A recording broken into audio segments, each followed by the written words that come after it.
বাংলাদেশের ৫৭% মানুষ আওয়ামী লীগকে রাজনীতি করতে দেওয়ার পক্ষে।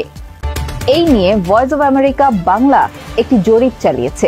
জরিপের ফলাফলে দেখা গেছে বাংলাদেশের ৫৭% মানুষ আওয়ামী লীগকে রাজনীতি করতে দেওয়ার পক্ষে, আর আওয়ামী লীগকে নিষিদ্ধ করার পক্ষে মত দিয়েছেন ১৮.৫% উত্তরদাতা। ভয়েস অব আমেরিকা বাংলার তত্ত্বাবধানে বাংলাদেশে দেশব্যাপী এই জরিপ চালানো হয়।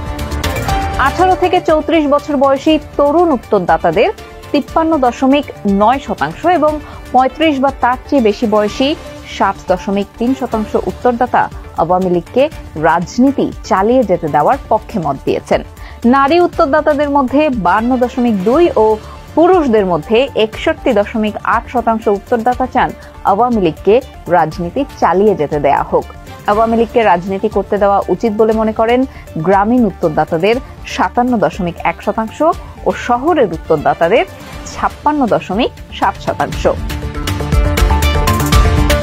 ভয়েস অব আমেরিকা বাংলার জরিপের ফলাফলে আরো বলা হয়েছে, অন্তর্বর্তী সরকারের অধীনে মত প্রকাশের স্বাধীনতা ভোগ করছেন বলে মত দিয়েছেন ২৫.২% উত্তরদাতা, এবং আওয়ামী লীগ আমলের চেয়ে অন্তর্বর্তী সরকারের অধীনে মত প্রকাশের ক্ষেত্রে অপেক্ষাকৃত কম স্বাধীনতা ভোগ করছেন বলে জানিয়েছেন ৬৪.৩% উত্তরদাতা।